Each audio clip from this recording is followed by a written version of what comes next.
All right, Brazil are the champions, man. Brazil are the champions, man. So just actually wait a quick little announcement. So I don't know whether you guys know, but YouTube are discontinuing this whole Hangout thing from August 1st. So I'm trying to work on an alternative. So I'm deep in the Oh, trenches snap. on an alternative because they are basically revamping their whole Hangout thing. So I'm very going to learn about what they're doing to revamp it and everything. So I will try and give you more details to how this Hangouts or this group discussions will work henceforth. But that is on the side. We're going to talk AFCON, we'll talk Copa America. But the first thing is first. We have to look at Brazil and what they've done in the Copa America. They have won the Copa America. Peru somehow played worse when they had a man up. So I don't know what the hell was up with that. So before we really get into the details of everything, let me start first with Mane. Is Neymar fully irrelevant? And does can Neymar look Everton Suarez in the face after the win that he inspired them to? So where does this put Neymar now as an entity for Brazil after the Copa America win? Mane. I mean, he's finished. I mean, let's be honest. Wow. If you're the main man in your team and they win without you, that it just shows that did they really need you all this time? Really? I mean, what has he done really for Brazil if all his goals have led up to They this say moment? Olympics and Confederations Cup. I mean, come on. I'll give him Confederations Cup, but that's irrelevant. I mean, any team can win Confederations Cup if you put enough effort.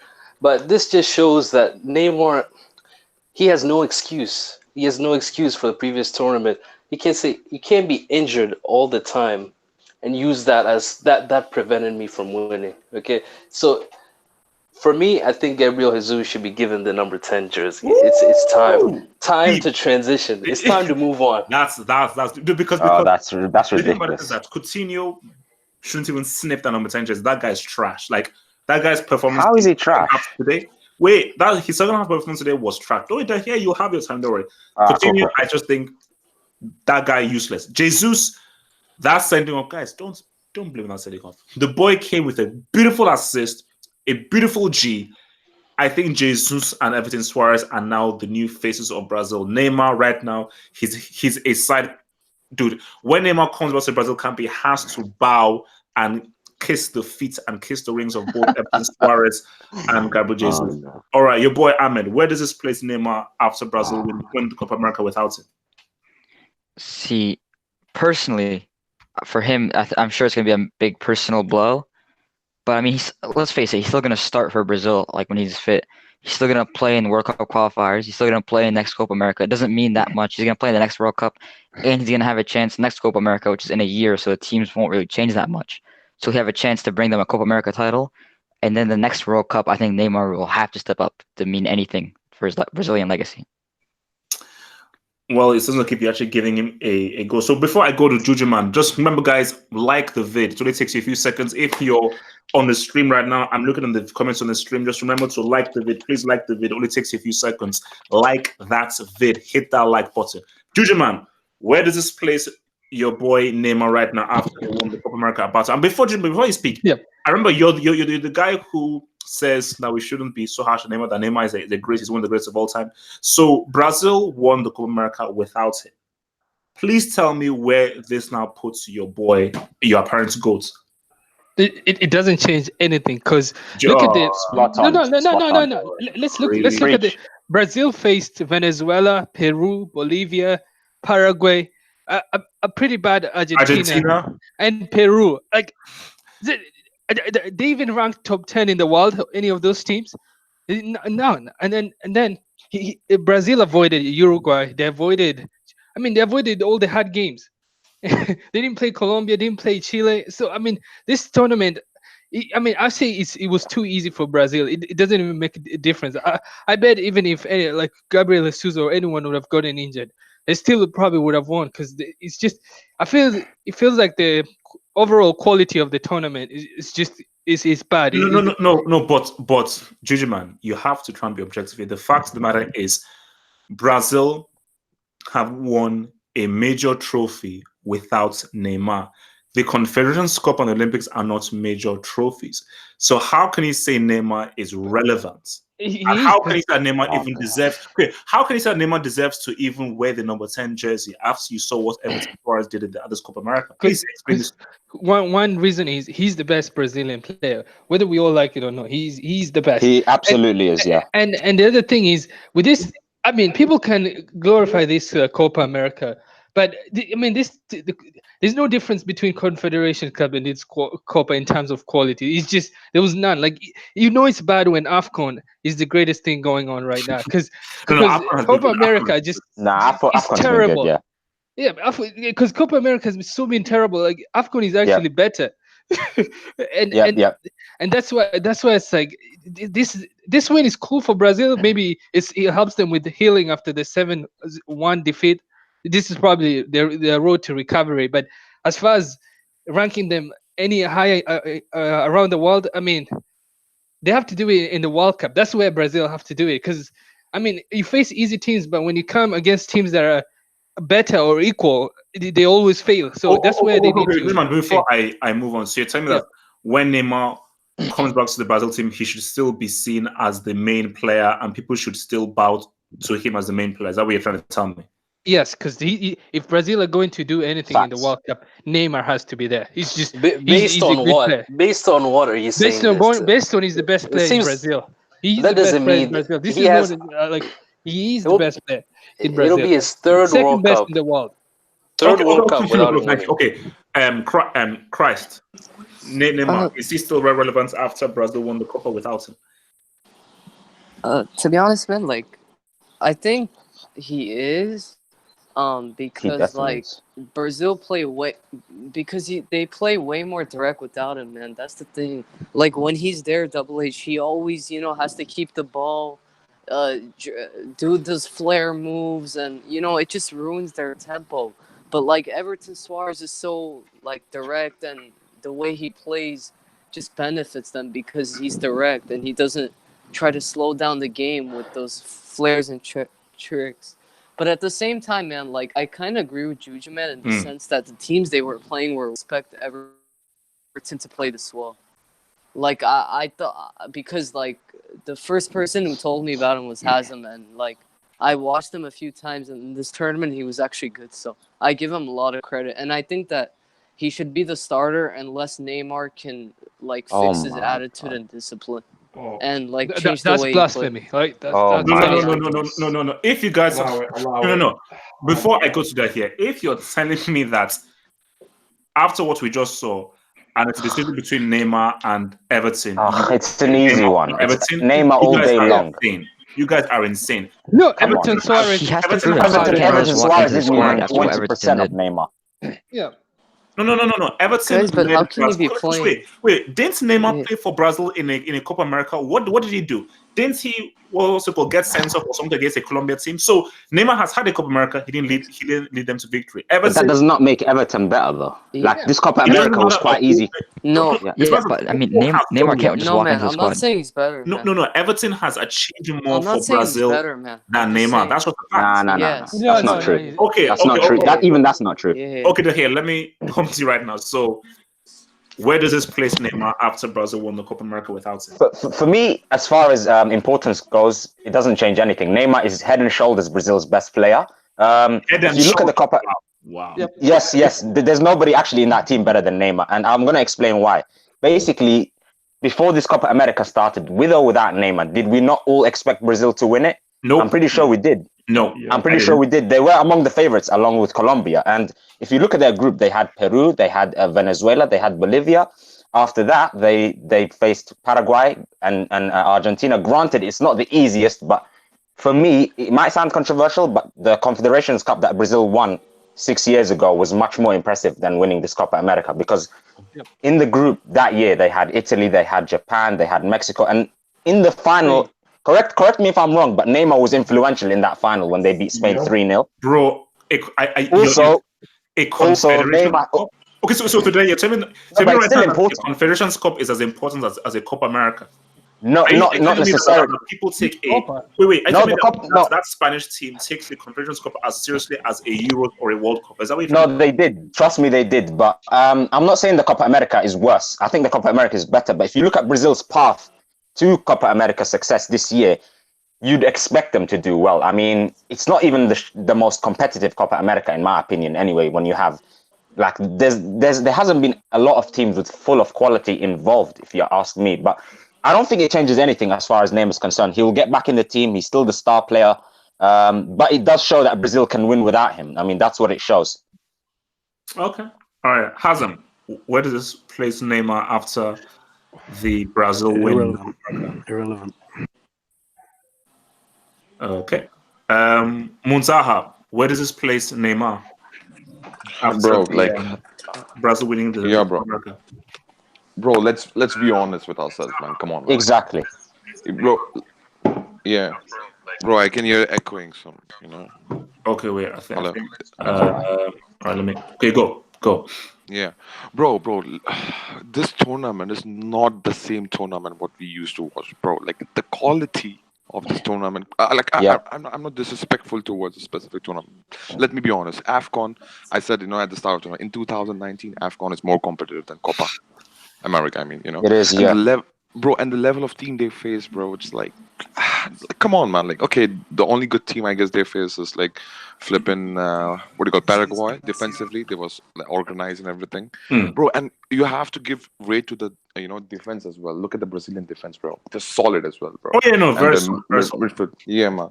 So I don't think so it will change anything with respect to Neymar. Though Neymar will be criticized for his performances and his act, he has to stand up now. He has to prove again, like in a sense, by playing good and scoring and proving his worth again. I'm not saying just Neymar will come back, nothing will change in a sense, but he has to prove himself. But come on, he will be the best player in terms of ability for Brazil. So we cannot deny that stuff. On top of that, like I think so there will be certain changes. I think so there will be a more right winger role will be given to Gabriel Jesus. More responsibility will be spread towards the to the whole squad now, because like in World Cup 2014, this team was depending completely upon Neymar. So might be in future we have witnessed there will be a responsibility. Do you still believe that Neymar deserves the number 10 jersey and should be the superstar of this Brazil team? Yes, bro. I think so. Yeah, you cannot take that away. You cannot take that away, bro. Like, okay, you can disrespect all of his theoretics what he produced on the pitch here, but you cannot disrespectful towards his talent. And that's what I'm giving him. No. But Monta, my point is that talent is one thing, but then another thing is what have you done for me lately? Quaresma is one of the most talented players I've ever seen in my life, but he didn't really do anything really for Portugal in his career. Doesn't deny his talent. Everton Suarez has led Brazil to a Copa America. Take his word, because not on his own, though. Not on his own. Because you can't use the arguments of like, if Neymar was there, they would definitely won. The fact is that he wasn't there and they didn't. All I can do is what is on the stats sheet. But we shouldn't. No, but we guys are forgetting like our base foundation of this argument is Copa America, and Copa America is not competitive, HH. So for me, it's not the right way to analyze. Because of Neymar absence, they're doing good, bro. Because I cannot say that. Supposedly the way we criticize, PSG as well. You win so many league titles in France. Doesn't matter. You know what? Same thing with right now is going with Copa America, bro. I cannot judge on the basis of Copa America. Okay, you miss Neymar. Bro, you need to give me strong argument, strong argument. I just want to add, if it was a World Cup, then you'd have a point, but not on the basis of this Copa America. Yes, this Copa America wasn't very competitive, and I think Brazil winning speaks more to testament on Brazil's quality than Neymar. Yep, exactly. Yeah. So you cannot just but you cannot jump to the conclusion directly, because the competition is so low, man, compared to it was never what okay, so let me ask you this. Was the last one any harder than this one, really, when Neymar was supposed to play? Any of the previous 3-4 tournaments? Bro. No, but Argentina was better team. No, Argentina was a better team as well at that time. Chile was so good. Like, come on, you cannot. Even Colombia used to be so good. Uruguay, come on, look at the levels of a team right now. Were they much better? Were they better or much better than Brazil? No, you couldn't say that. Brazil on the same level as them, but they failed because Neymar couldn't perform. But you're forgetting that like Chile used to be one of the best teams. Like in Copa America, they used to be great. Like, come on, man, you cannot. Okay, look, let's move. Yeah. Okay, so Red. Thoughts on this? Is Neymar still relevant with Brazil winning the Copa America without him? Absolutely, he's still relevant. Absolutely. Wait, you mean to tell me this is Brazil's style of play? Like, they played awful. Like, I'm not even gonna lie. Like, they won. They were very pragmatic. But this is not Brazil's style. If Neymar was there, they would have won with style. He would have added so much more to that. Plus, people are going to. These are all what ifs, bro. These are all what ifs. No, what ifs? But you guys mentioned the Confed Cup. You guys mentioned the Confed Cup. So guys, the fact of the matter is that, yeah, on paper, if Neymar was in this Brazil team and with how it goes, they should have probably easily worked it, but it didn't happen. It didn't happen. So you can't say something that didn't happen. You're telling me that Everton Suarez is ahead of Neymar, the player who in the 2013 Confederations Cup scored in his first 3 games, won 3 man of the matches in a row. He assisted in the 4th, and then in the final he scored again against Spain, dethroning them. The Confederations Cup is a friendly tournament. It's not a competitive. No, it was more competitive that year than it was this. He was the Brazil. It's still a friendly tournament. Brazil was the first. It's not friendly, mate. It's not friendly. Brazil was the team that dethroned Spain. Brazil was the team that dethroned Spain. Neymar beat them in the final. I think it was 3-0, if I'm not mistaken, where he beat them in that final. He scored in that, and he won the golden ball in that game. Also, in the last Copa America, Neymar didn't play because Barcelona did not allow him to go to the Copa America. He didn't play. He went to the Olympics instead, I believe. Red, how old was Neymar? How old was Neymar? Was he 21 or 20? Oh, bro, he was like 20 or 21, bro. He was a child and he was bossing players around. And people want to come and tell me Everton Suarez all of a sudden is bad. No.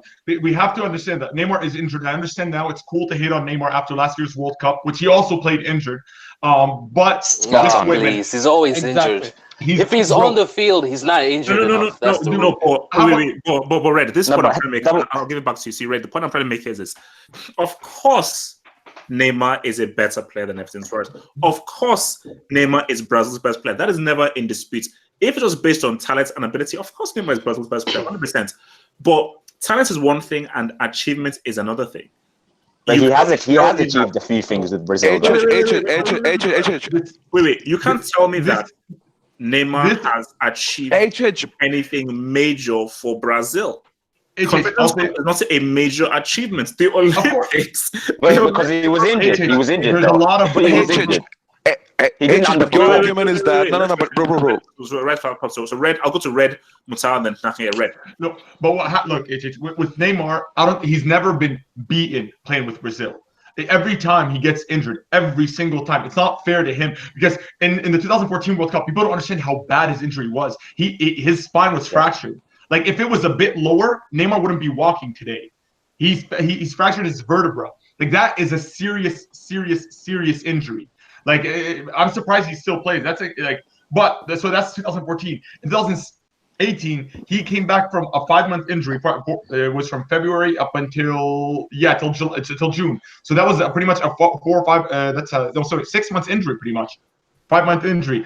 So he comes back from that. Of course, he's going to be rusty. He's not going to be at his best. And in that game where people always joke about Neymar rolling around, if you go back and watch that game, that Mexican player stomped on his foot. Exactly. Where he was injured. Exactly. He stomped on his foot, and you can go back and see the replays. So I don't understand how that's Neymar's fault. And for the people that say about Neymar's flair and he's not indirect, that's football. That's why we love R9. That's why we love Ronaldinho.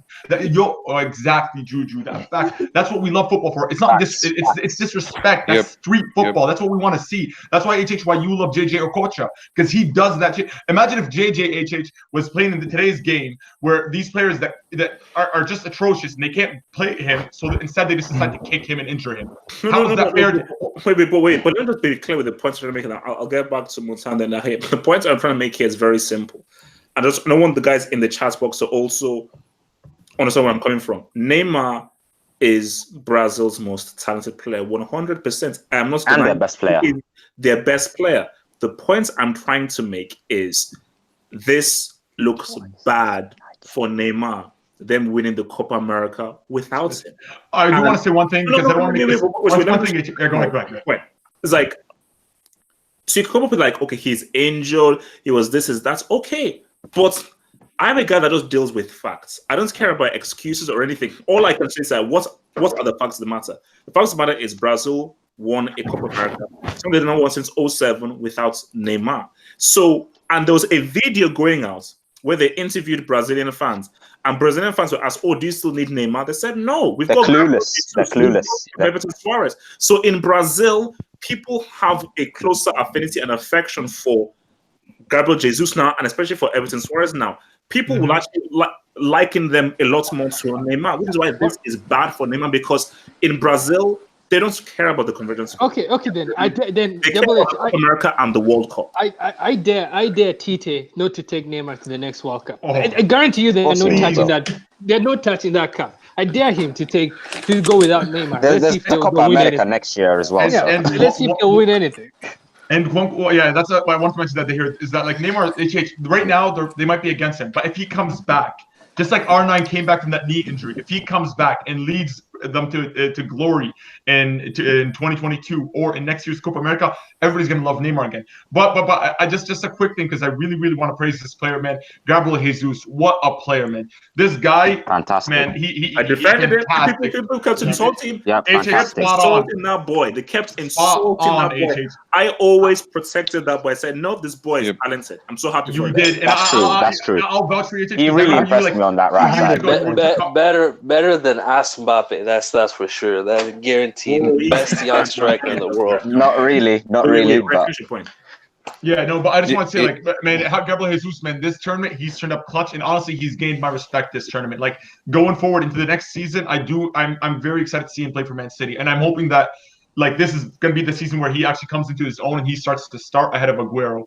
But let's see, like, but yeah, I just want to just give him a quick shout out. Okay, so wait, let's just move on to the next stop. So, major story already dropped after the third place playoff between Argentina and Chile, where he got only his where Messi only got his second red card of his career. And I looked at the footage again because I was in the office later on today, and we actually discussed this in the office, and Messi didn't do anything. Like, he didn't stamp on him. They didn't do anything. And they both shown red cards. Then obviously afterwards, Messi then went full crazy on Conmebol, saying like, this Conmebol is corrupt.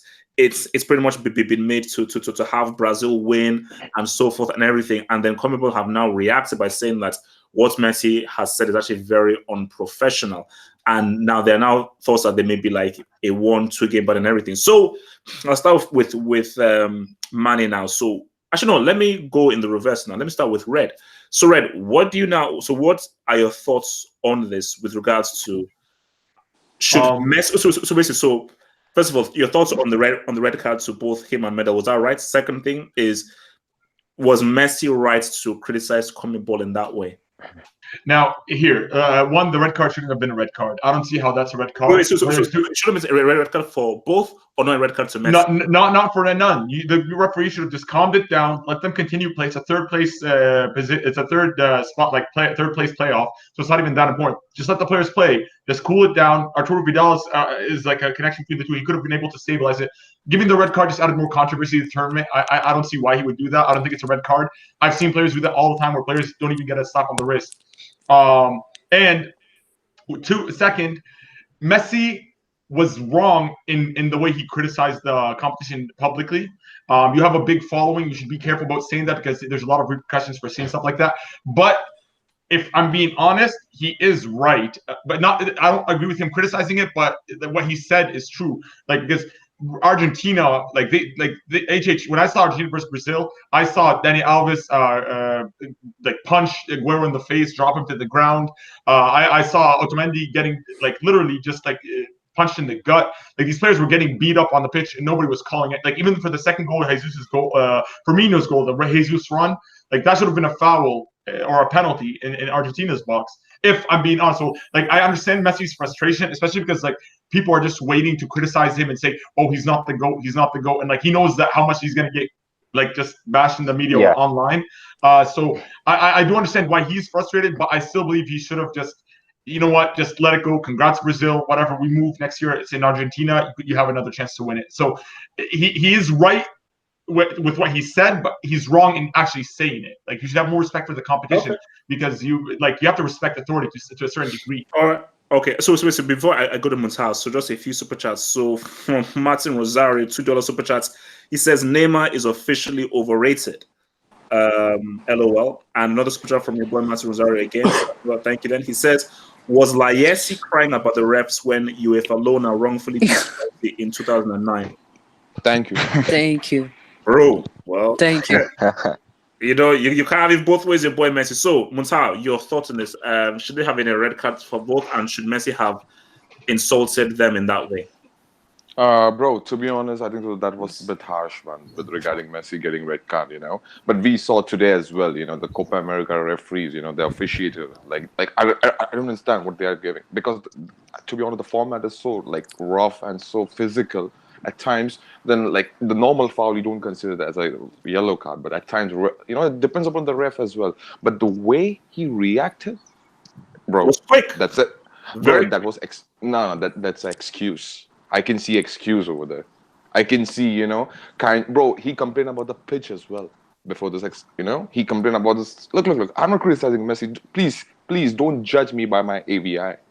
What I am trying to tell you is that this guy, bro, he's coming up with the excuses all the time. Where was you? Where was your voice in 2009, bro? That's the robbery of the Champions League. Look. It happened with Real Madrid as well. We scored the all offside goals against Bayern. I'm not defending that. But what I'm trying to tell you is that, bro, there are so many decisions that's been in favor of you, At times you have been protected, by the referees because of your playing style as well. We understand that. What happened with Jesus tonight, that was like unacceptable as well. Let's see what Jesus, but I can see excuse, and I'm sorry, man.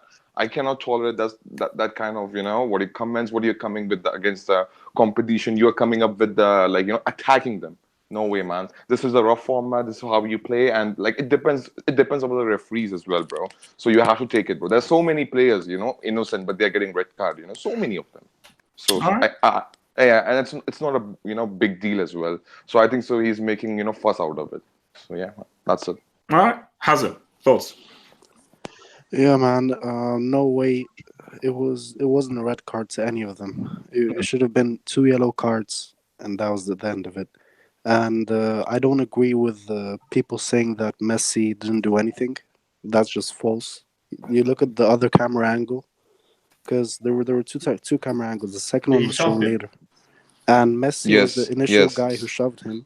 And throughout the whole thing, he was shoving him at the same time as Medel. They were shoving each other. You saw his shoulder moving forward the whole time. Yes. So it's not like Messi. Is that enough for a red card? No, that's why I said both of them. Both of them yellow card, but they have equal responsibility. It's not like Messi's the innocent victim over here. And regarding his quotes on the wait. Sorry, Hassan, real quick. A guy in the chat room just says that you sound clinically depressed. So. Oh yeah, man. Okay, I don't look for an AFCON. I know, I get it. Sorry, man. Yeah. It hurts. So yeah. So the quotes about the corruption. I mean, come on, man. Like, I'm sorry. You're bowling another international competition, and you're coming out with that. That's just like the lowest of the low. Like, what? Just like, be quiet. Don't say anything. Just hang your head low in shame. Like, why come out of against the Conmebol corruption, man? I mean, that's wild, man. I mean, when I heard what Messi said, I mean, that's some extreme stuff. Yeah, I mean, look.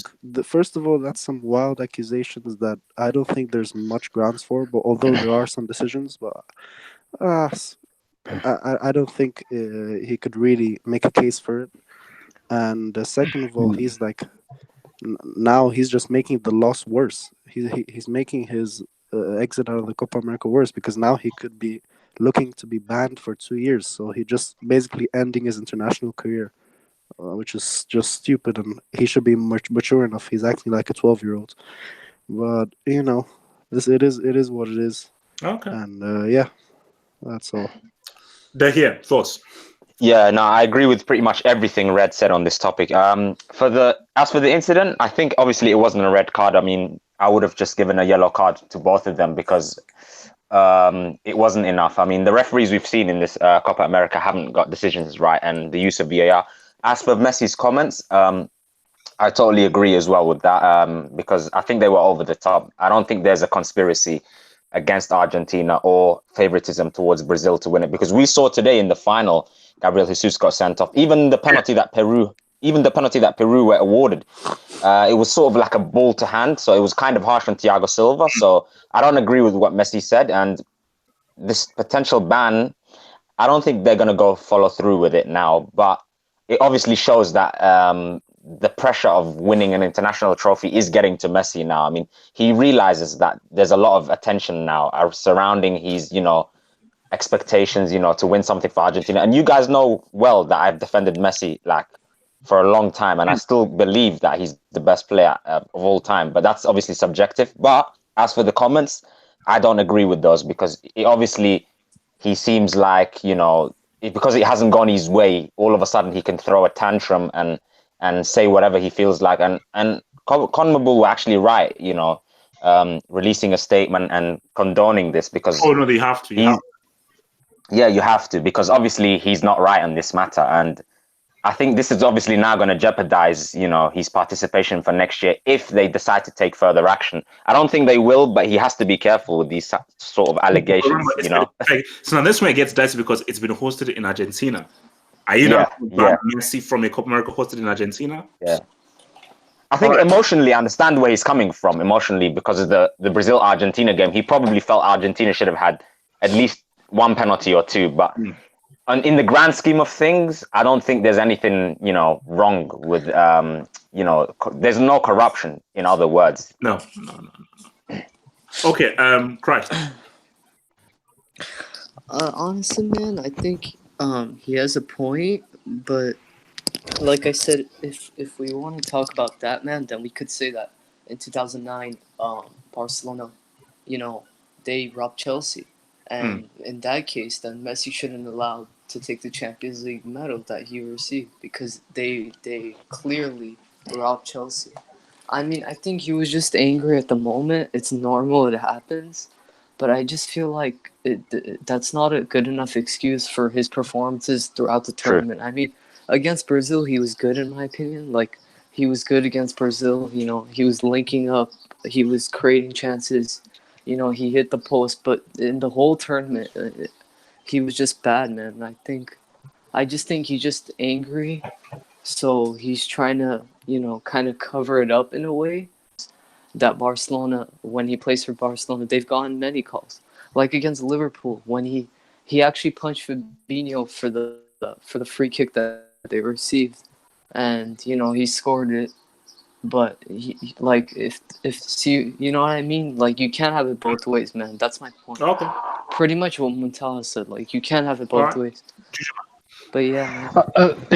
I mean, it was inappropriate for Messi, but. I mean, he was on the wrong side of the favoritism. I agree with I agree with him that this tournament's a favorite because I don't believe they leave all this stuff to luck. There's no luck here. These calculations involved here, and the fact that I just don't think it's a coincidence. Brazil had the easiest group. I just don't believe that. But speaking out, because we know it's in Argentina next year, they'll probably get the favoritism, and speaking out, it was inappropriate from Messi, and I think So I don't agree with his comments. And the other thing if they proceed and ban him, the tournament is finished.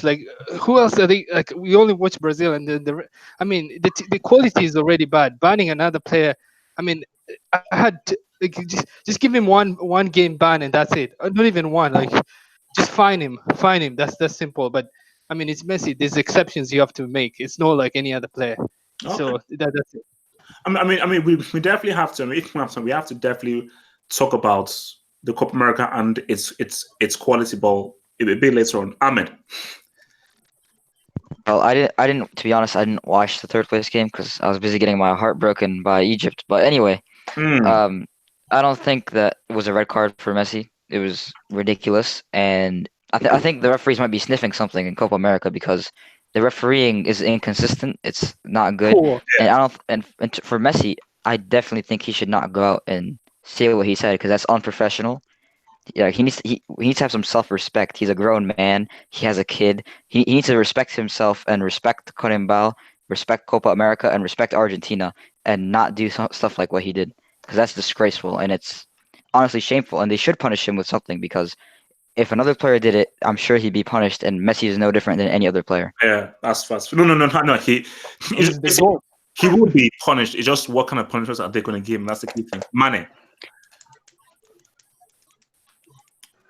For me, I think it's an overreaction. It wasn't a red card, but at the same time, Messi, why is he standing there with Nadal? What is he thinking? You know the referee is probably he was nowhere near Messi, right? So by looking from that angle, it could look like Messi was doing something. So you can't just give Nadal a red card while Messi is standing there. You don't know what happened. So you gotta give them both the red card. Messi should have been smarter, just move on and stop being so emotional. But and then there's VAR. After you can't VAR, you can't tell what happened really. Like it was like a back and forth thing kind of. It wasn't like Messi was walking away and Medel kept pushing towards him. He was confrontational as well. So I think with his comments as well, the guy just keeps making excuses after excuses, trying to distract himself for his failure to not win a tournament. Even if people say it's easy and all that, Messi couldn't do it. So he should really be ashamed and just keep quiet. Maybe retire again and come back when he has confidence to win. Damn, jeez. Wow. Okay, wait. So before we move on to the next topic, so Martin Rosario with the super chat, $2 super chat. Thank you, bro. He says, "Do you guys think Alisson should be in the Ballon d'Or votes?" I do. I don't think he should. My reason is the reason for his clean sheets is the defense and the systems that he plays in. Copa America, Brazil has far better than everyone else, so he's benefited of that. And for Liverpool, the system and the defense in front of him, which is the reason he's not making the same degree of saves that a De Gea or a Ter Stegen is making. That's false. He would. And he's a goalkeeper. Goalkeepers don't win Ballon d'Ors. Normally they don't. Yeah. Another super chat from Ogopa who says, "For those who think Messi deserves the Ballon d'Or, I suggest you need to hop off his D." Okay, this hangout is only for the realest OG. Jesus better than Neymar. Wow. Exactly. Oh, okay. I have to respond. Like, look, just like let's look at. I know this hangout is not all about stats, but Messi has 51 goals, 19 assists. Take a few seconds to digest what I just said. He had 51 goals and 19 assists. And people were saying, no. In 50 appearances. Like, insane. Wait. Yeah, wait. Judgment, if we're on stats, how many World Cups in your stat sheet? How many? No. Performance-wise. Nothing to do with that. Wait. Performance-wise, double H. And the other thing is, I criticized Messi. My question. Wait. No. I'll land and then I'll answer double H. The one thing is, think about this. Salah had 22 goals. He would have to score double that amount plus 7 to even touch Messi's numbers. And I criticize Messi highly on the La Liga because I say I don't rate leagues, but he showed up in all the Champions League games, the key Champions League games, and even the Copa he showed up in the semis. So I mean, did he win? If I'm a man of my words, then this guy made all the criteria. Did he win? Performance-wise, he didn't win. Wait, let's move on. So, I have to put Hazem and Ahmed center stage. Hey, who's eating? Yeah. I muted him. Christ, bro, you can't be eating on this thing anymore. What the hell? So Hazem and Ahmed, I'm sorry, I'm going to put you guys center stage. I know your hearts are broken, but the fans, the people must get your emotional reactions to what the bloody hell just happened against South Africa, because the narrative was being written. Home soil, Salah coming off winning a CL. Salah leads Egypt on home soil to victory. We all know how good North African sides do when they play it on home soil. You win it, and then Salah gets given the Ballon d'Or trophy next year. So I'll start first with Hazem and I'll go to Ahmed. So Hazem, please, the floor is yours. What the hell happened? All right, man. First of all, I have to say congratulations to South Africa. You guys deserved it, man. Great results. Yeah, let's see what they do. Nah, man. Look, man. This was coming. I have to say this was coming because this Egypt team is. I'm sorry, but but did you expect them to lose to South Africa based on you saying you saw this coming? By saying I saw this coming is I was expecting our luck to run out because this whole tournament is just the Egypt team consistently putting in horrible performances and getting out fluky goals. We got dominated by Uganda, dominated by Zimbabwe in many parts of the game, dominated by so many teams, and this team has no identity. Egypt is like the one of the worst teams in terms of identity in this whole AFCON.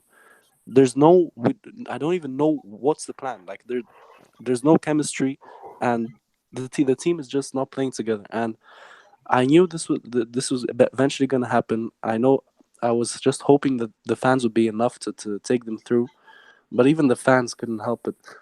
This team is just so bad. And look, man, the reason for this is so many things.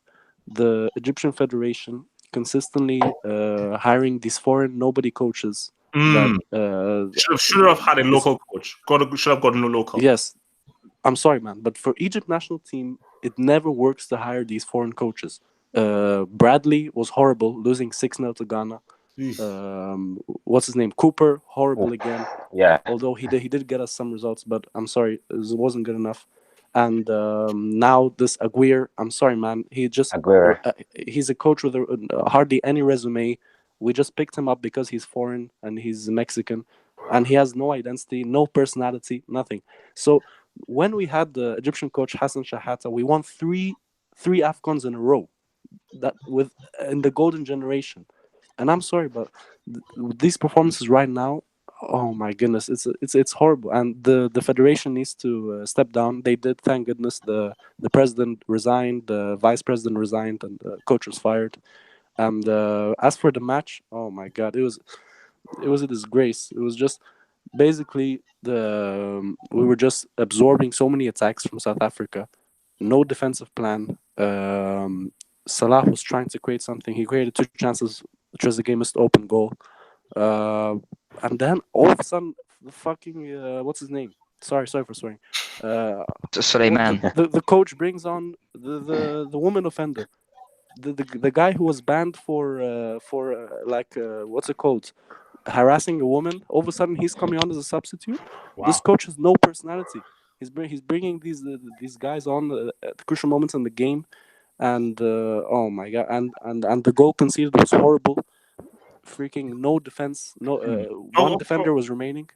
I'm sorry, man, but this is all a mess. And all right. This Egypt national team is going nowhere. Well, let me break it down, Ahmed. So, Ahmed, give me your thoughts on this. I'll get other people's thoughts. Ahmed, your thoughts.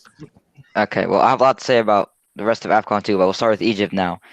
Personally, it was a disgraceful performance, and personally, I thought the whole team would step up after the group stage because I knew the group stage wasn't too impressive.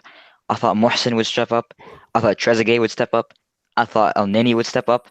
I had too much confidence in this Egyptian side. But what this loss means, it means a lot. Especially with the coach bringing on Suleiman, like towards the end. Because as soon as he brought on Suleiman, the defensive shape changed, and that's when they conceded the 2v1 goal. That was disgraceful. And Egypt going local is what they should have done because Algeria are going local. And look at how they're succeeding. And this Egyptian side will not. This also means for Mohamed Salah's legacy, he will never, ever, ever be like Abu Treka. Never. After what he did, Abu Treka will always be levels ahead. And although his performance wasn't too bad and he created some chances for other players, it was still not enough to push Egypt over the line. And especially to their attackers, I feel like they should have finished some chances that they got.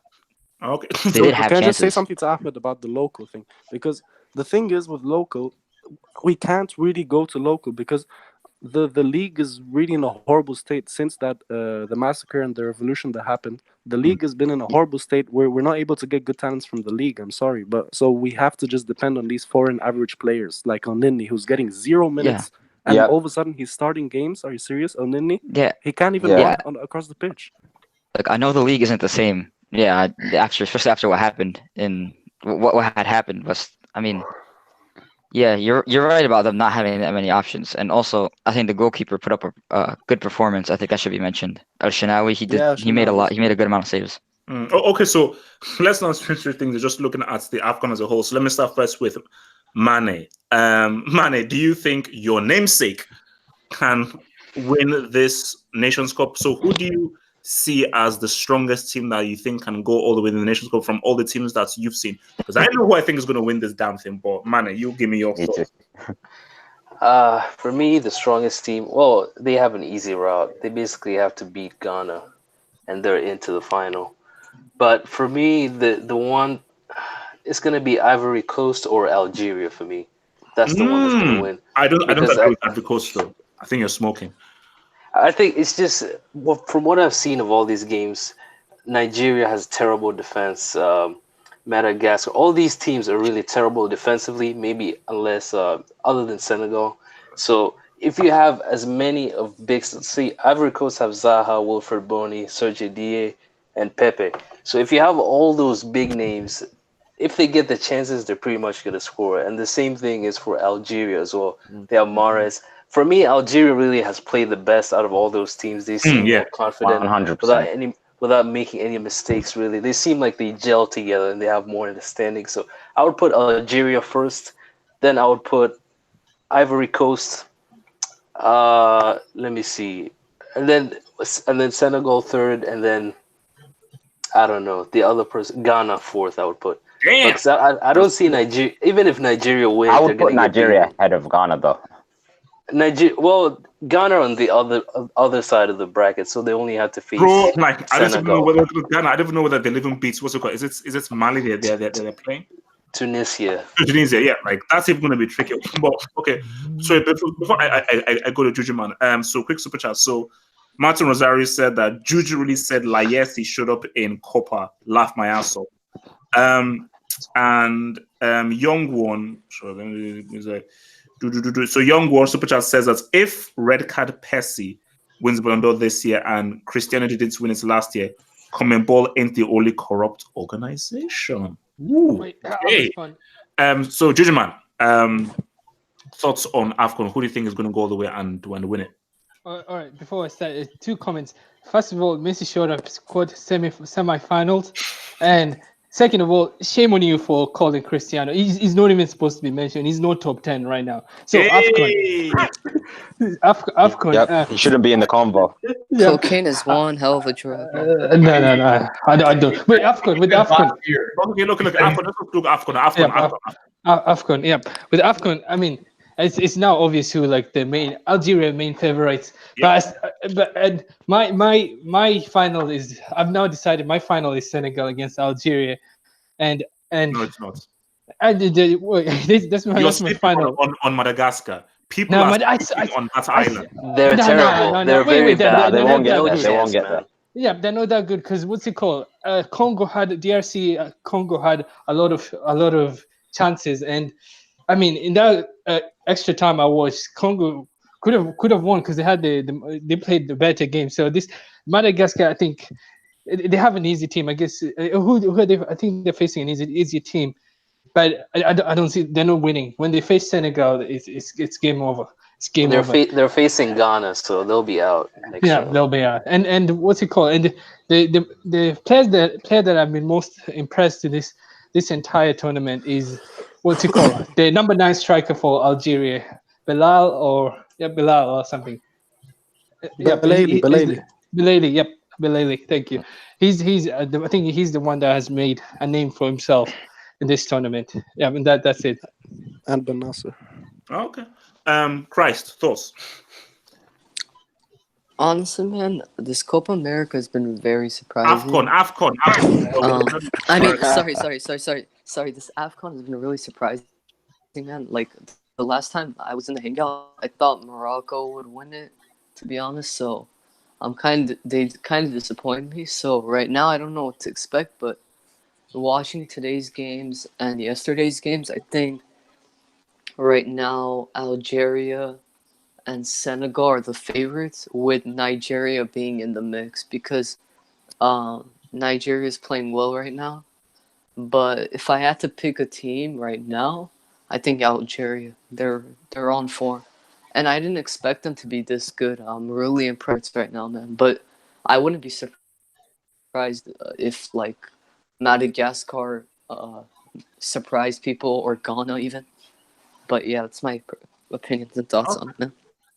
So before I go to that here, so Super Charles from Ogopo, who says Liverpool to win the quadruple next season. Come on. Equal Ballon d'Or. I knew Mane would win. A bit too much. A bit too much. No, we're still a club. They'll never win the league. We won't let that happen. Okay, no. Let's not go down that path. We'll get there. Here, AFCON favorites. Who do you think is going to go all the way? We know what the knockout tree looks like. So, what are you saying, man? Yeah, first of all, I think I've been really impressed with the quality of this AFCON. You know, almost every game I've watched has had a lot of suspense. Yeah, tactically and technically. But also the passion. I thought Morocco. Yeah, I thought initially Morocco. I've gone for Morocco to win the tournament, but obviously we saw what happened there in the shootout against. But right now, looking at the teams that are still remaining, I have to say Algeria have impressed me the most because. Especially in the game against Senegal, where they looked really good on the counter-attack. Riyad Mahrez is now starting to perform for them.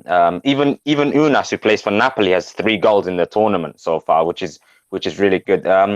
Your boys Nigeria didn't start well, but I have to say they have a good chance now. Obviously, that game against Cameroon was quite crazy, but I'm still not too sure the Super Eagles will win it, but they can. Senegal, it depends on a lot of things. Obviously, Mane.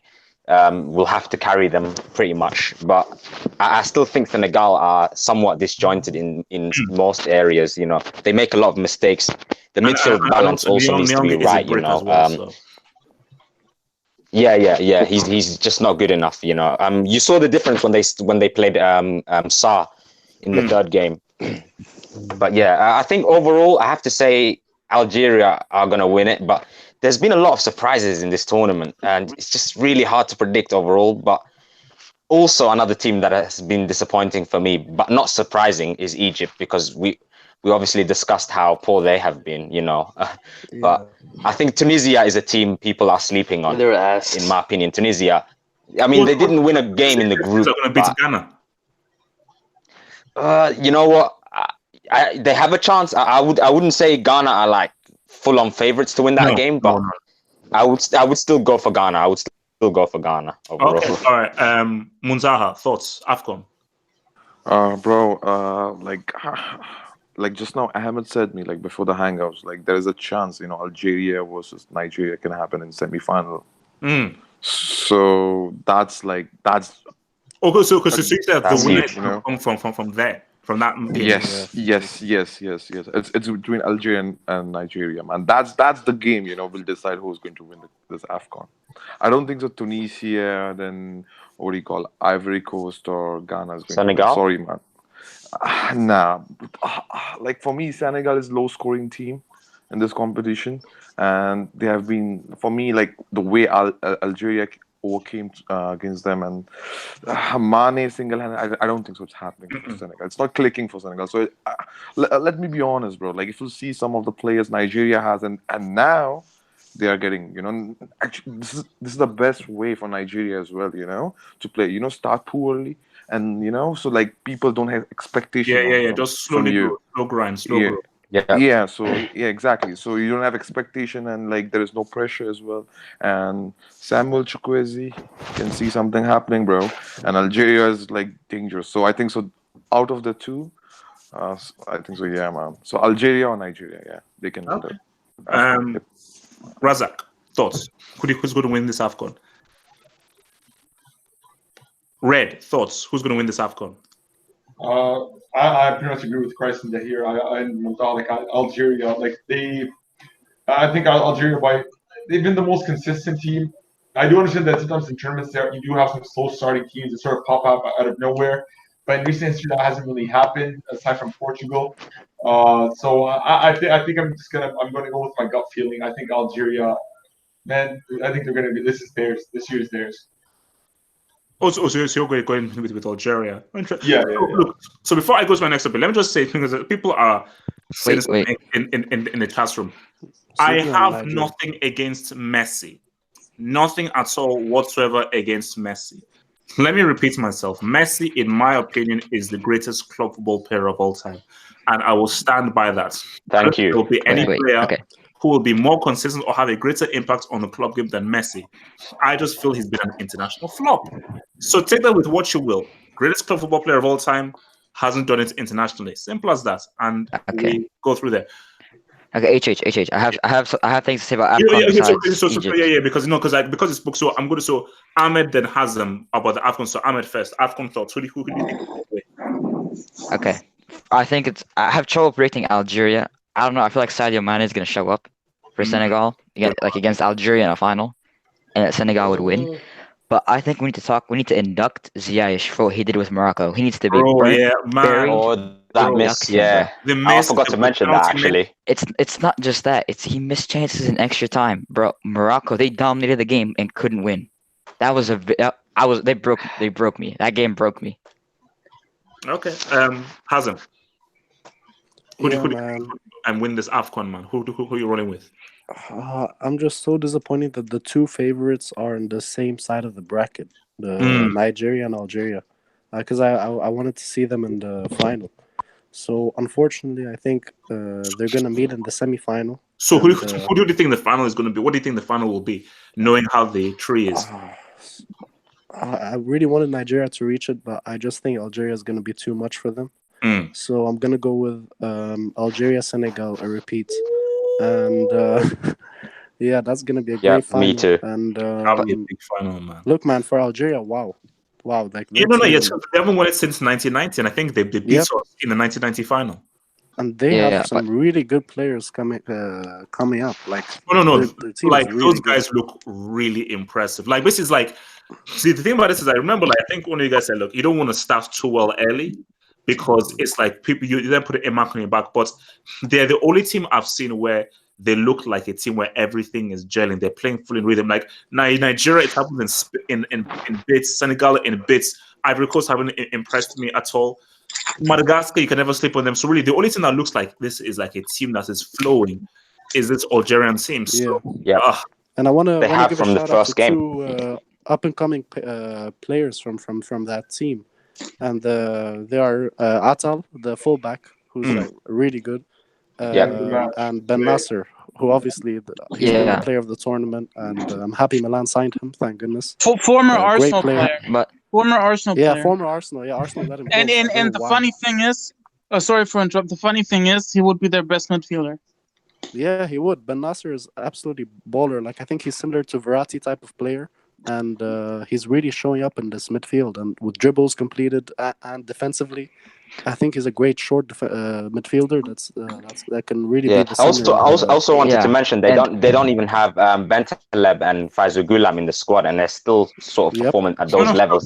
Because they're just trying. Like, you must always try new people coming in. That's the key. You should know rest with the older people. Try new people coming in. So Lantima, very quickly before we go to our final topic, who do you think is going to win the AFCON? Who do you have going all the way in the AFCON? Lansema? Me. I'm sorry. I haven't been paying too much attention, but I think it's got to be Algeria. I think they're the favorites. Algeria? Okay, cool. Final topic. I mean, now this is my thing. Now, I believe that currently Van Dijk is the 2019 Ballon d'Or winner. Yes. And oh my God! Come on. I felt that before at the end of the season, before the Copa America and Nations Cup started, I said that the only way that Van Dijk doesn't win is if Messi was to win the Copa America.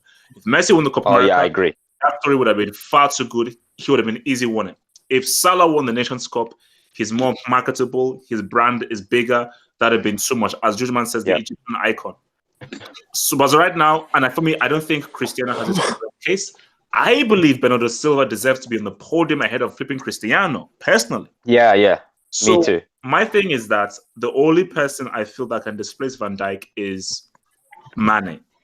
If Mane leads Senegal to Nations Cup victory and he's top scorer, I believe, especially with how it's biased towards the target players, that would definitely give Mane the tip over Van Dijk. So, HH.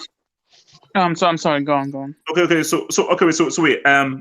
Let me just do a few of these super chats before I get your guys' views on this. Okay, so super chats here from Rodrigo Velarde, who says every team in Conmebol would win AFCON. Little behind. I'm not too sure. No. Good man. Paraguay don't look too great, man. So yeah. Or Algeria would smoke Peru. Yeah. Easily, Yeah. Algeria would smoke Brazil. And also, Okay, chill. From Ogopo, who says if they probably would, you know. Yeah. Wait, super chat from Ogopo, who says if the Niger boys win AFCON, HH puts Igalo in tier 1. If Igalo scores the winning goal in AFCON, I'll make Igalo a chief Oga for 1 week, 100%. That's good to hear. Chief Oga for 1 week. He played well, but he has to carry on. Obviously, he has to carry on. It's just one game. Entire team chief Ogas for 1 week. By the way, can you put Egypt in the if they bring that trophy home, man, guys, man, so let me go. Induct Ziyech. Induct Ziyech. So HH induct Ziyech. I know. I will relax. So, Mane, Ballon d'Or. Am I right in saying that Van Dijk should be given the Ballon d'Or if Senegal don't win the Nations Cup? No, he shouldn't. He shouldn't be given the Ballon d'Or because you can't just give somebody just because they're in a winning team. He wasn't the critical player in any of those teams that he was. Liverpool, they would have. You're denying his effectiveness and his impact on the team. Preach. No. I mean, if you're trying to find criteria where the winning player for winning a Ballon d'Or has to have won trophies, sure, you can say he has a claim to that. But if we're being honest, he wasn't the best player in Europe. Messi was the best player in Europe this year, the whole of this year. Top scorer, scoring the most goals. You have to remember the standards for Messi are higher. So and he won the league. And he won the league. That's not a Champions League, though, is it? I think it's my turn. It's my turn to hear. So he won the league and didn't choke on the league, unlike Van Dijk. So if we're just he's won the Champions League, which is bigger. Which is bigger to who? If we're gonna pick and choose, I guess you could say there's some reason why Van Dijk could win, but I don't think he was the most important player in Liverpool. I think Salah and Mane were much more important. Okay, so Liverpool's success. Even Alisson was better than. Okay. So let me ask you this: if Senegal don't win the Nations Cup, Mane, then who would you give the Ballon d'Or to? Like I said, Messi, because Messi has been the best. Objectively the best player in the world. You can't. What you're gonna say because he didn't win a tournament of 6 games that negates everything he did do in the season. European top scorer, Champions League top scorer. So, I mean, but any other year, where was he when they lost 4-0 in Enfield? Well, listen. No, he played well in that game, but I think he didn't have a good Copa America. Listen, that's fine. That's fine, but even then, that doesn't make it enough for you just to discount being top scorer in the Champions League, which is a tournament, like you said, the biggest competition in football, like you always say, and being that close in La Liga as well, scoring that high amount of goals. So I think Messi has to be the leader, even with for sure. Because the Ballon d'Or isn't just about consistency. The Ballon d'Or isn't just about consistency. It's about coming up when it's big. Amen. It's your flow. So, if Senegal don't win the Nations Cup, am I right in saying that? So should Van Dijk win the Ballon d'Or if Senegal don't win the Nations Cup? Yeah, definitely. Because defensively for Liverpool, sure, Mane and Salah for Liverpool have been good, but defensively, like this was the difference between this season and last season. This is the difference between 97 points and however amount of points they had last season. That's the difference between Champions League winners. As well. Only one defeat. Yeah, and that's the difference between Champions League winners and Salah coming off the pitch crying with a dislocated shoulder. See, Van Dijk for Liverpool has done wonders, and I think he has to win it, because especially since Salah didn't win AFCON, and if Mane doesn't win AFCON. All right, Jujima. It's simple. I mean, even if Salah wins if Mane wins the AFCON, it's Messi. Messi is the best player in the world. Know He'll that. be a disaster. No, he was and he deserves the Ballon d'Or. And Van Dijk approves what I say because Van Dijk said Messi is the best player. But again, the standards, So, like I said, the standards are higher. The standards are higher for Messi. Think about it. I already mentioned the stats: 51 goals, 19 assists in 50 appearances. That's 70. No player has, and this man is not. This is Van Dijk's first season. No, you wait. So we still have to keep on complimenting Messi for scoring hat-tricks against Huesca, Thank you. and Leganes. And no one else is doing it. No one else is doing it. We can't just dismiss like you know how ridiculous it is. All those stats. Look. Gentlemen, see, we have to be fair here. Let's be fair here. We know of Messi's talents, and we know how amazing Messi has been. And I have to know Messi has been outstanding this past season, and Messi was not to blame for that loss to Liverpool. But 100%. If this was based on attackers, Messi would easily win. But this is about who has been the best player. So how we view what a defender does is very different from how we view what an attacker does. So when we're not taking every player into account, we have to say, okay, who has had the greater impact based on their role and their position? It will still be Messi. It will still be Messi. Because let's wait. Liverpool fans won't want to hear this. No. But let's be honest.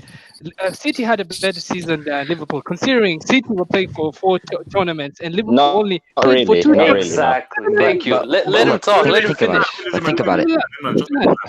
Yeah, but Liverpool played for only the Premier League and the Champions League. They were out of every competition, so it's probably easier. And they played less games than City. So, and with Messi, I mean, like that doesn't undermine it though. No, seriously, like this man's performance. This is like the 11th year he's doing this. Van Dijk has done this one season. But it's the Ballon d'Or this season.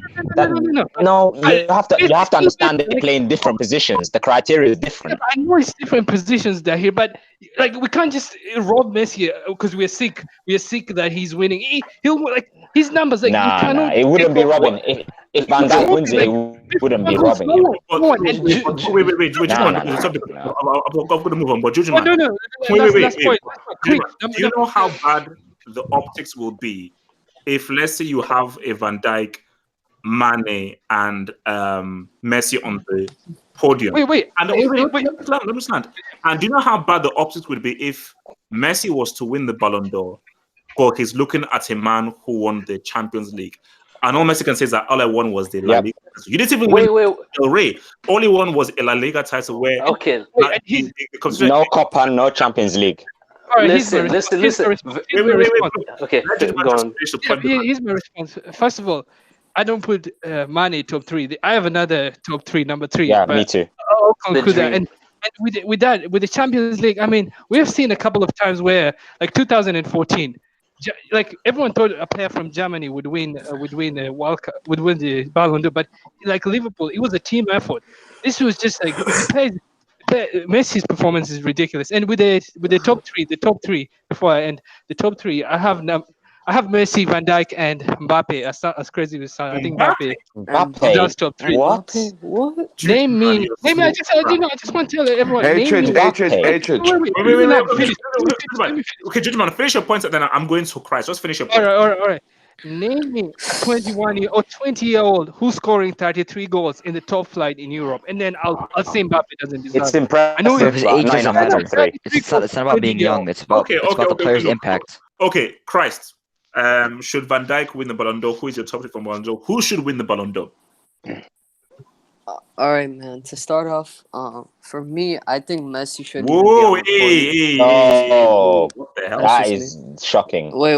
Let me give you the options. Wait. Okay, for me, Van Dijk is number 1. Yeah. For me, number 2 is Alisson. Number 2 is Alisson for me. And number 3 is Bernardo. Bernardo's over Sterling. And that makes sense. That makes sense. Chris, who's your number 1? Sterling. Yeah. Wait, yeah, who's your Van number 1? Van Dijk, man. Okay. Van Dijk. Because he was just impressive for Liverpool, and he built their defense, man. Like, they started building the defense around him. When he signed for Liverpool, they improved massively. You can't ignore this, man. Like last year, he signed him, and immediately he made an impact. They made it the UCL final, even though Salah and Mane had incredible seasons. They've been good, but they've been on and off. But Van Dijk's been the one who's been consistent throughout consistently the year. on, yeah. Even in the league. That's true. Yeah, the whole year he's been consistent. So I think he deserves it. All right. And my argument for Alisson is because he's made so many saves for Liverpool in the Champions League, and also for Brazil, he was key. Like against Barcelona, if you watched, man, like he made so many saves. All the chances that Messi created for Suarez, for Coutinho, he was making those saves, which kept Liverpool in it and allowed them to ultimately come back against Barcelona. And Bernardo Silva, for me, he was great because he won a trophy with Portugal. For me, I don't know about Mane. He was the best player for Man City this year. And that's why I think he should By be the in way, top three. I almost That's forgot. my No, chill. Just chill. They're here. Your thoughts, man. Yep. First, I'm going to list my top three. Van Dijk, number one. Messi, number two. And Bernardo Silva, number three. For me, Bernardo Silva deserves more praise than he has been getting. What a fabulous season he's had for Man City. And he won the Nations Cup with Portugal. My reason for putting Van Dijk first at the moment is because it's really clear. I mean, the difference he's made to our defense. He's been consistent all year. He's helped us win the Champions League. Obviously, something we couldn't do like the year before. Obviously, he came in January last season, the season before. But I think for me, Van Dijk, because he's been our most consistent player. Also, he's won Player of the Year as well in the Premier League. And for a defender, I mean, how many times do we see a defender win it? He should have. Obviously, he should have. He shouldn't have. He was more consistent than. No, but he was more consistent than Sterling. That's why. Mm-hmm. But yeah, I just wanted to say also, obviously, special mentions to Alisson, Mane, and Salah, but I don't think they'll be getting in the podium because I think those three have performed at a higher level and for a longer period of time. Bernardo Silva, for me, has to at least get in the podium. If not, then Mane could probably get ahead of him if he wins the AFCON. But if not, then I would put Bernardo Silva third. Bro, the Ballon d'Or people gave Salah sixth last season. He's not getting top three this season. Okay. All right. So, So before I go to Hazard, let me just do a few of these super chats. So, Martin Rosario says, "Laessi ain't winning crap. Give it up, apologists. LOL." From Machine, £5 super chat from €5 super chat from Machine. Thank you very much. Says Messi fans aren't quote fans; they're a cult. Scientologists are more credible. Jesus, wow. And from. Okay, from Promo, thank you very much for your super chat, Mr. Promo, £5 super chats. Says Barcelona lubricated Real Madrid without Messi. La Liga is trash, and Barcelona's play style is based on Messi's scoring. So of course he's scoring 50 plus. All right, and the super chats here from Young One who says Messi plays against Spanish electricians. Like that's bull. Yeah. Hey, stop attacking us electricians. Like Wesker, of course he'll score so many goals. Oh. My response. What about the Champions League, though? No.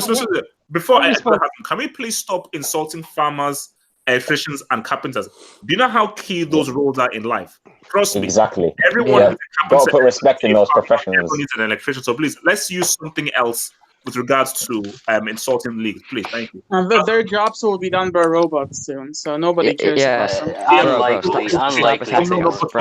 Until then, respect them. Hazem, put some respect on the names. Podium. Yeah, so some carpenters are paid £100,000 per year. So yeah. There you go. Electricians are paid that much too. Wait, look, let me land. Okay, Hazem, look, go. Oh yeah, so I don't know why Mane is getting thrown into the conversation. Look, he was like not even top 5 Liverpool players. Nah, that's bullshit, man. Come on. Nah. You disrespect Mane too much, Hazem, man. Chill. Mane is easily top. Guys, we have to allow as much as you want to retort for listening experience. Let's just all right, cool. Just let guys talk. Hazem, you have the floor. We will not disturb you. Take it. Thank you. So with Mane, I feel like people feel like he doesn't get the credit he deserves. So then they just give him too much credit they just feel like, oh, we should just give him the most credit. Wow, he isn't even that important in my opinion. But look, man, in Senegal, look, he's doing well. But I'm sorry, but he's. It's not like he's like charging his team through. He missed 2 penalties already in the AFCON. I mean, that's a disgrace. But look, he's scoring at least, so that's something. And I don't think Senegal's gonna win it, to be honest. So I don't see any reason to put Mane there. Maybe top 20. Um, as for my top three, I'm putting the same top three as I had. So, Van Dijk, Messi second, and Fabinho third. And wait, what? Fabinho third is too yeah, controversial. I'm sorry, man, It's but just no. Mane has a better shot than Fabinho. Mane has a better shot than Fabinho. But anyway, carry on. when you look at the Ballon d'Or, when you look at the Ballon d'Or, And I love Fabinho, but yeah. when you look at the Ballon d'Or rating span, it's the calendar year. So you realize Fabinho started performing at a world class level in the second half of the season, and in 2019, I guarantee you cannot name a single midfielder better than Fabinho in the world. De Bruyne. In 2019. No, 2019. 2019. Are you serious? 2019. He's better than him, even when. No. In the period of 2019, first half of 2019, no midfielder performed better than Fabinho. No, I'm sorry, you can't bring come any on, bro. midfielder that Come performed on. No, better that's than not Fabinho. Come true. on, bro. You Hassan, can't bro. say that. Come He's on. one of that's why he's one of the Fabinho's best in midfielders this third year, but place. not the best. Like not outright the best. So No, I'm sorry. Hazard, let me ask this. So, if Senegal win the Nations Cup, you'd still give it to Van Dijk? No, if Senegal win and Mane is influential in that, all right, let's put Mane in the top three. But I don't see that happening. So Okay. So basically, even if Mane wins, you'd still say Van Dijk wins the Ballon d'Or. yeah. Okay, all right. Yeah, me too. Bro, please, man. Like, I don't understand why people are coming up with the numbers. If numbers is the case, yeah, I'm just putting in terms of numbers, okay? Lewandowski should be top 3, second top scorer. Thank you. Highest scorer in. He is in second. No, wait. Mbappe's second. Mbappe's second. No, he's second. Go and watch it. No, he isn't. I have the numbers right here. Thank you, bro. Okay, Mane, I know you've got the numbers. Bro, numbers. Look, numbers. If number would be the case last season, Modric would be nowhere near to the level of the top 3 position. Griezmann has way better numbers than Modric. Bro, it's your impact, yeah. Yeah, bro, it's and like Modric shouldn't no, bro. On top of that, bro, look, on top of that, if I just analyze Messi, yeah, okay, Messi, I know individually he is best player attacking in the world, and there is no argument. Like if like at times I can make a case he's the best player individually, best player, you know what he did in the world. But for the Ballon d'Or, you need everything, you know, in your favor. In a sense, you need the, you know, like moments as well in the game. Messi didn't have that big moments compared to Van Dijk. Van Dijk scored against Bayern Munich away Allianz Arena. 100%. On top of that, bro. If that's the case, yeah, Neymar should have won in 2015. He was the best player for Barcelona in that season. For me, it's for me, you know. So, bro, if you're just coming up with numbers, I don't agree with that. On top of that, this guy just lost 1 league game in the best league in the world. Are you kidding me, right? One. People, I don't understand. Like people underrate that. It's so hard to achieve. He lost the league. Jeez. Bro. No, we're talking about individual performances here. We're not talking about teams. Yeah. Oh, bro. If you see the Van Dijk had difference. Like, I'm just going, you know, for the 17-18 season, bro. And I've spoken the same thing with the here, bro. And the thing is what, like, you see the first half of the 17-18 season without Van Dijk. Liverpool was scoring goals, conceding 6 goals. Against Sevilla, they conceded 2 goals in Anfield. Yeah. Bro, when Van Dijk came, he put the defensive solidity in the midfield. And you know what? When you talk about the Messi attacking players, you consider goals, assists, chance creation. So why you don't look at numbers for the defensive stats? If you just want to come up with the stats thing, yeah. Because I'm not a proper stats fan. Look, I only appreciate stats in a sense, you know, block, you know, what do you call it? Chance creation, goals, assists. That's it. Yep. For me, and they are relevant. Big games, Mutal. Big games. On top of that, if you see Messi's away game performances in Champions League and the team he faced before Liverpool, the team was like not at the same caliber what Liverpool faced. Liverpool group stage was like way more difficult compared to Barcelona. Yes. And lastly, I just want to say over here, people come up with the La Liga stats. I think so. Me, Red, over here, we have been watching La Liga since like 10 years or more than that. Okay, bro, this season La Liga was shit, crap. I tell you, crap La Liga. Trust me. I'm not kidding. When Red says like, teams bend over for Messi, he's not lying. No. Wait. If you see Barcelona, they're winning the games. I know that. Messi was scoring loads of goals. I'm not denying that. Okay, but the quality of La Liga was fall so much. Like this, I don't know what's wrong with the La Liga. Team like Valencia, it was so difficult for Barcelona to defeat them, but they are beating them. Sorry, not this season. I mean, Sevilla and all this team, bro. Come on, man. Like La Liga quality has been dipped so much. Bro, you cannot just come, bro. If you say that, then like Juju, man, you should consider Mbappe for the second spot, bro. I put him third. And what's it called? And what's it called? If it's that easy, why are Madrid struggling to win La Liga? If it's that easy? And one more question before you respond. And I saw Messi score against a Carpenter in the Camp Nou named Van Dijk. If the Messi scored against Van Dijk, so that's what, bro. I scored against Van Dijk, 2 goals. What about Anfield? Wait, Juju. First of all, I never said that we was never supposed to win this La Liga, bro, because we were so shit. I'm considering myself, my team as well in that crap hole. Bro, but you're facing Carpenters, Montal. You should win it. Messi does it. Everyone should do it. Bro, do you know that Huesca, Barcelona defeated them 8-1, something like that. You know. 8-2. Sorry. Respect to Huesca's day, bro. No. Yeah, you know what? We won against Huesca just 1-0. Are you kidding, bro? No. That's fact. I'm not denying that, bro. So what I'm trying to tell you, what Messi did in La Liga, bro. Look, Messi, I can understand. For me, like if you tell me individually on his position, he's the best player in the world. But I see, other factors as well, bro. Sorry. And after the, you know what? If he would have won Copa or at least, carried that Argentina BRICS team to the final. No Copa, no Champions League, so no Ballon d'Or. And on top of that, bro, he was great in the Copa del Rey final as well. But he lost that, unfortunately, Yeah. The Copa del Rey final. So let's move on because we're about to get everyone in. So before I go to Red, that's it. Martin Rosario with the super chats, $5 super chats. He says Laessi only had 2 good goals in the Champions League against Liverpool. The other 10 were against crap teams. Put some context in that, you Laessi apologist. Interesting. People are using hardcore analogy. Enough of Messi now. Let's go now. Red, it's your platform. Who should win this Ballon d'Or? For me, look, Van Dijk obviously is the right decision. I'll give my reasoning why. Because look, with Van Dijk, man, he played every single game in the league. This guy was not rested. He played every game in the Champions League, and at no moment I don't remember a single mistake except one against Babel, which they ended up winning that game. So it wasn't that bad. That's it. That's the only mistake I can remember from Van Dijk all season. No slander, no nothing. This guy's been to himself. He didn't complain in any matches. He's just kept it strictly football. And I feel like this was his year. And I really think that it's unfair to really take this away from him. Messi already has 5. Okay?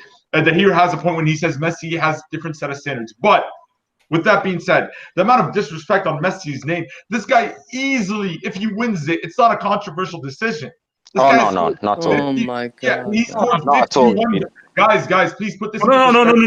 It's, wait. Yeah, repeat it, right? So everyone can understand. Decision. Oh my god. Controversial. Like controversial is Cristiano winning it. It wouldn't be controversial. It'd be a travesty. It's not. Wait. Let's finish. All I'm trying to say is let's just remember who we're talking about. We're talking about a player who's been 15 years in the game, 15 years at the top level. Like this No, dude. that's not how Ballon d'Or works. And hear me out, because you guys are disrespecting him a lot. Like, and it's not just this hangout. You guys have been doing it for like 2 months now. You've just been. I've never. Now let him speak, No, man. not you, HH, not you, but some people on this platform, on this hangout, have been just slandering Messi at every opportunity they get just to push agendas. Messi has scored 51 goals at the age of 32 with 19 assists. With 19 assists in 50 games. That is unheard of. That's a goal a game, and like in almost assist every third game.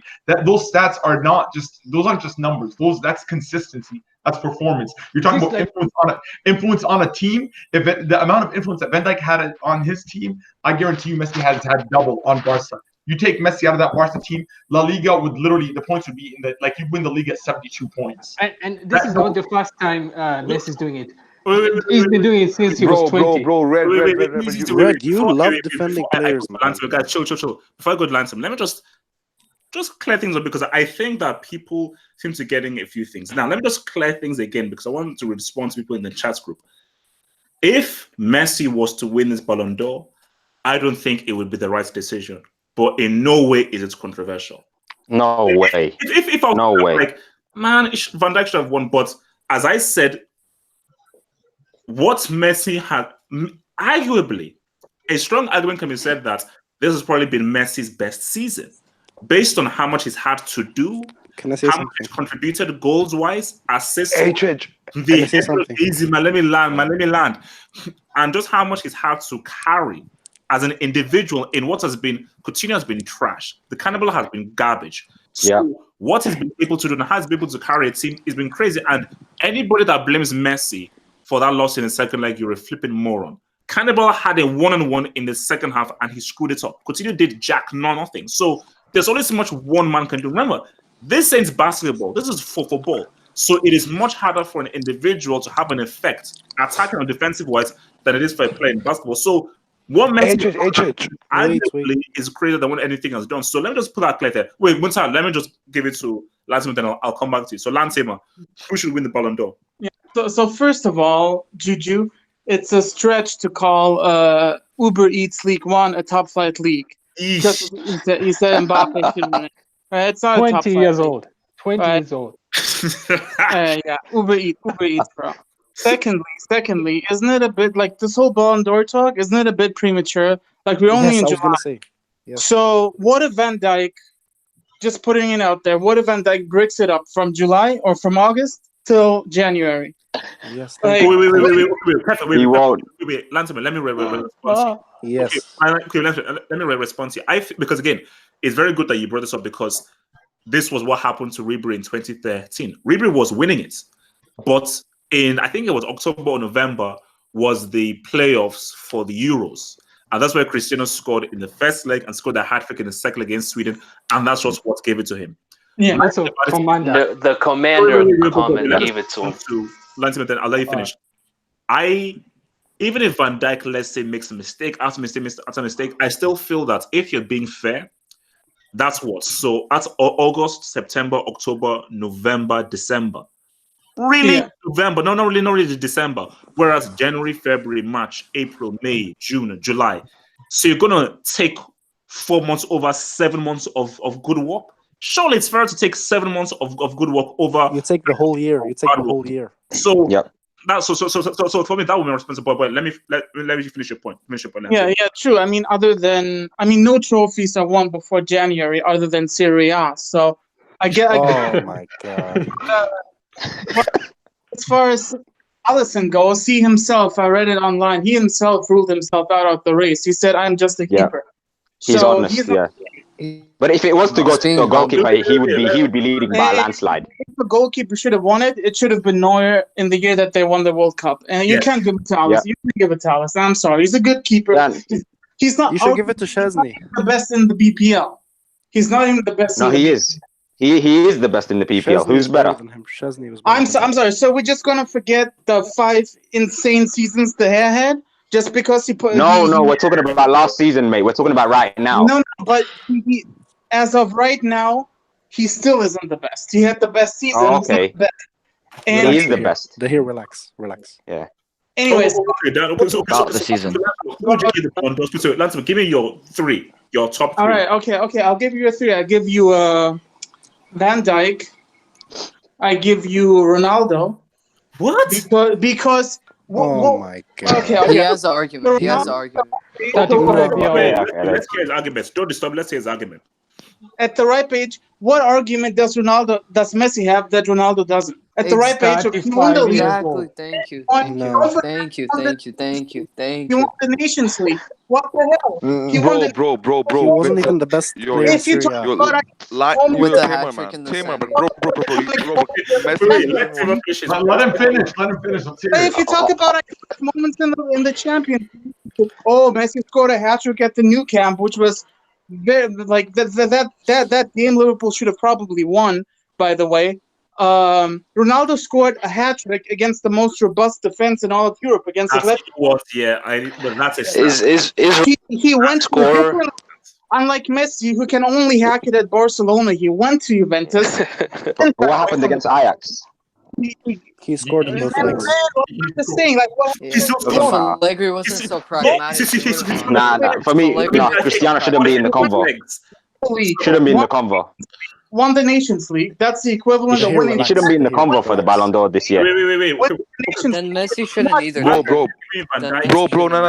wait. Easy. So you're giving me Van Dijk, Cristiano, and who? And it's tough because if you bring up Mane, I'm gonna ask you whether you don't think Hazard had a greater individual season than Mane. He did it. Let's talk. Hazard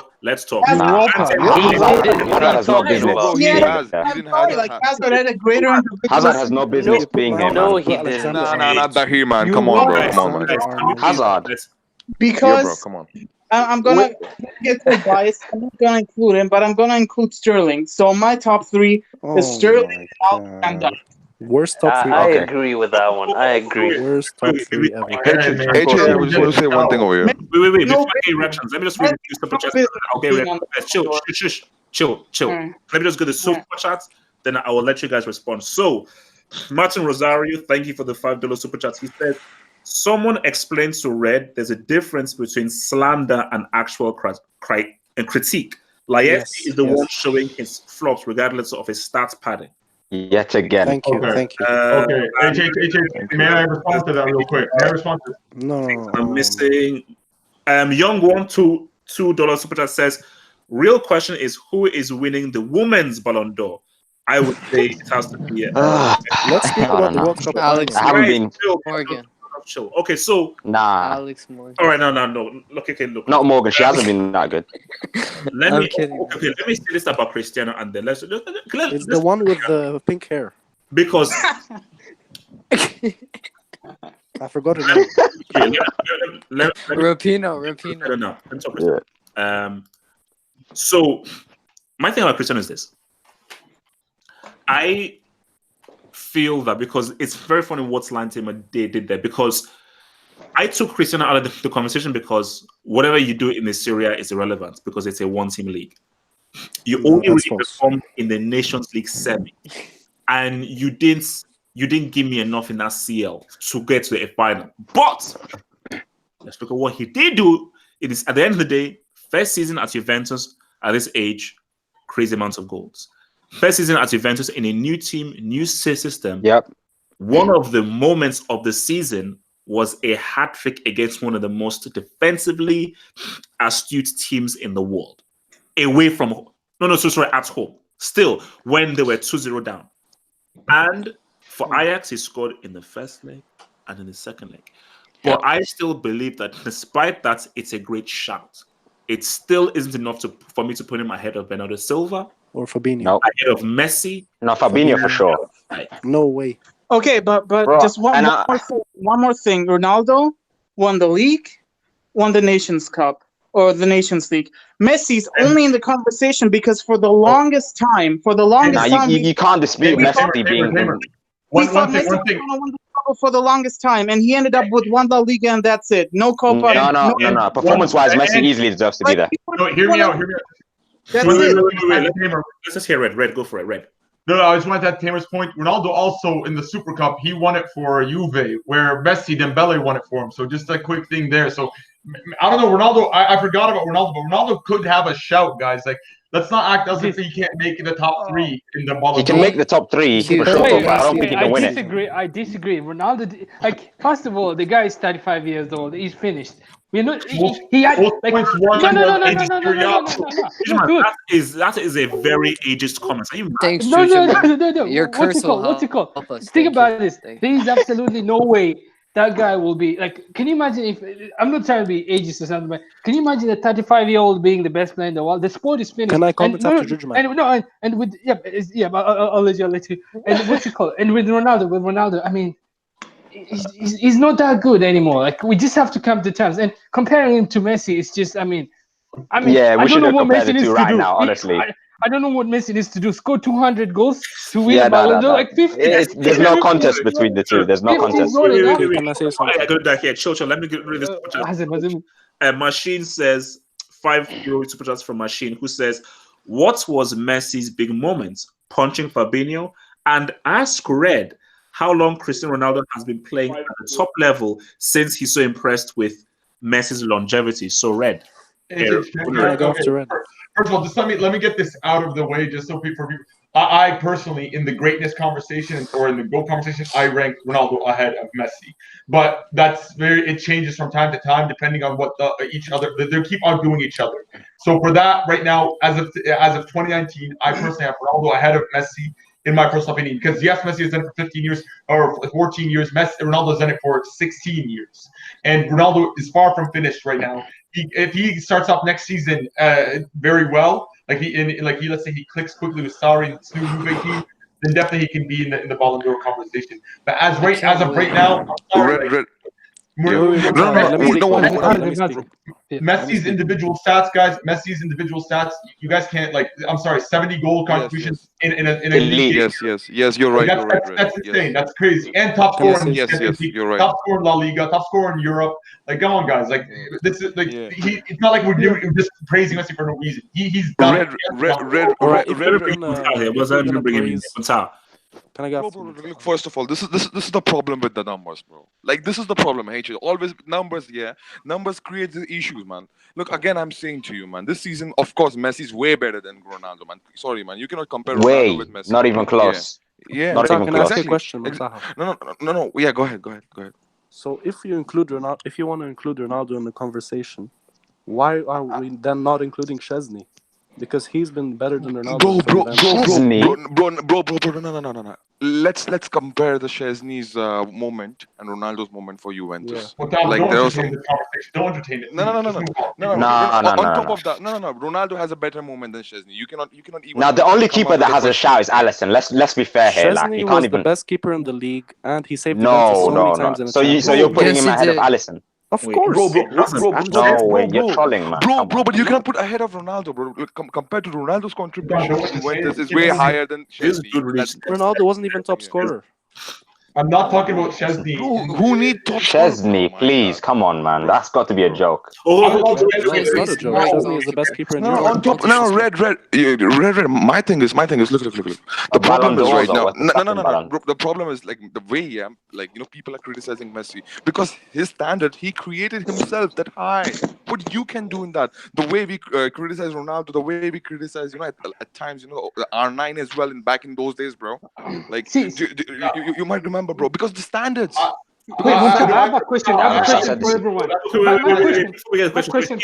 Let me just read this super chat and I'll get you guys. So, Young One, $2 super chat. He says, Juve without Cristiano last season could not score. I disagree with that. That's not true. I disagree on that. That's not true, bro. That's not true. I've been watching. Wait, No, don't start. Wait, quick question for everyone. If what Messi is doing in the league is so easy, like everyone can just score 50 goals, a 70 goal contribution, then why is people should copy what Barcelona are doing and they'll maybe will score 70 goals because everyone thinks it's easy to have 70 goal contribution. Bro, everyone thinks it's easy. Juju, you're getting wrong. No, listen to me. Messi, he was alien this season. Nobody's denying that. But if you see the contribution for Van Dijk for that Liverpool team, That's the question, bro. That's true. Bro, if you see the difference Nobody's. in career, the thing is, the thing we get caught up in is when. The problem is, I'll tell you. The problem is that people are not seeing this issue from the Liverpool perspective. If you have to see from the Liverpool perspective, look at the team, that Liverpool team. Just in that Liverpool team, without Van Dijk, do you think Messi can win Ballon d'Or? Let's just take off Salah, replace him with Messi. Can he win the Champions League? I doubt. Liverpool might score, 10 goals. Yeah, I doubt. But I don't think they can defend. Bro, without Van Dijk, bro,